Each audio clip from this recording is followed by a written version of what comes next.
I've had this guitar since 2014, and I thought it would be good to do a review on it since I'm about to sell it, and I won't get the chance again for a while. So let's see how it's held up. It's been played a lot. So when I first got it, I had probably 50-some students, and this was my main guitar for lessons. I also used it to host an open mic. So it's been played by a lot of different people. It's been played hard.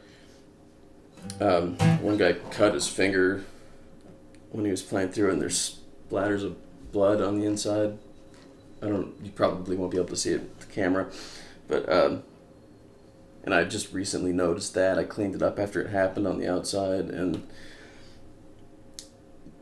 but yeah, now that I'm getting ready to sell it, I noticed it, but I told the guy about it. And so I have 12 gauge strings on it right now. Elixirs, they've been on for a couple of months. But I haven't played this guitar very much since then, since I put the new strings on it, so they still sound new.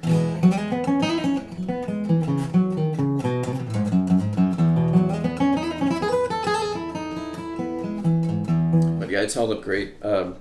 This polyurethane finish, which a lot of people don't like, but if you're going to have a guitar that's going to get played hard, it's a good thing to have. It's very durable. And again, it's been played hard, and I can't really see many scratches at all. Take a look around it.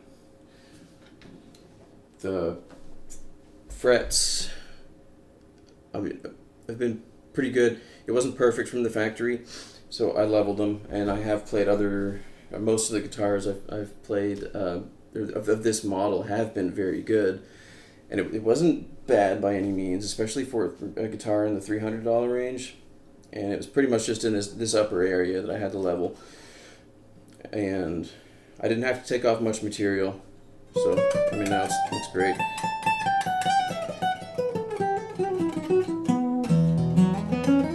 I did repair on a AW50ECE, and that one is just as old as this, and I don't have to level the frets on that one.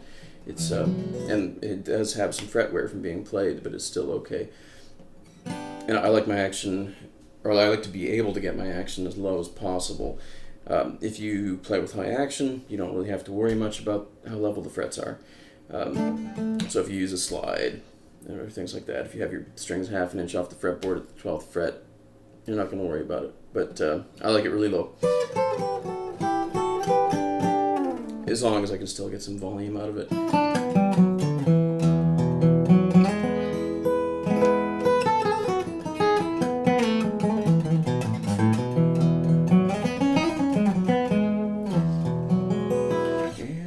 And tuners have held up really well. It has a few dings in it, but nothing that would really affect the value. The bridge is still glued on really well. No cracks in the bridge. Oh, there's good saddle height on this guitar too. That's one thing I look for in a new guitar. So the taller the saddle is, the longer it's going to be before you have to do a neck reset. Of course, if the saddle's too high, you might have issues with the strings breaking. But that was one of the selling points of this guitar for me.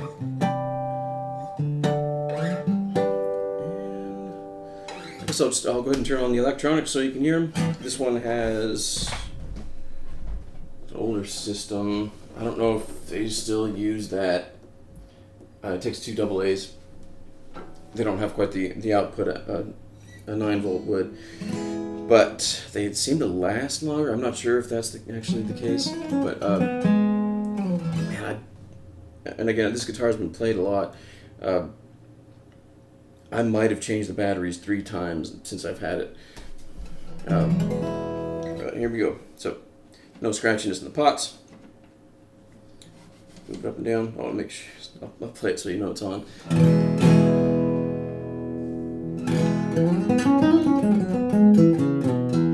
I'm just going through a cheap electric amp, so it won't sound exactly like an acoustic guitar. Here's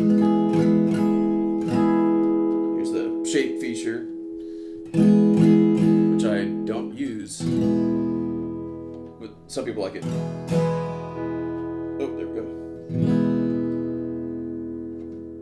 Treble.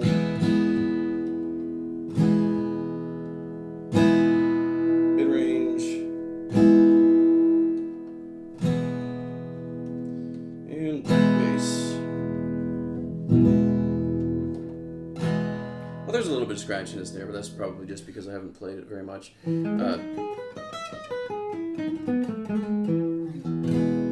If you don't use them, that happens. Now it's doing alright.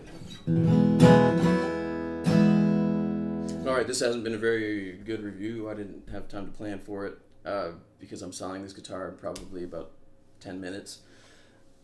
But hopefully it was somewhat informative. And I'll have more in the future, and I'll try to be more prepared.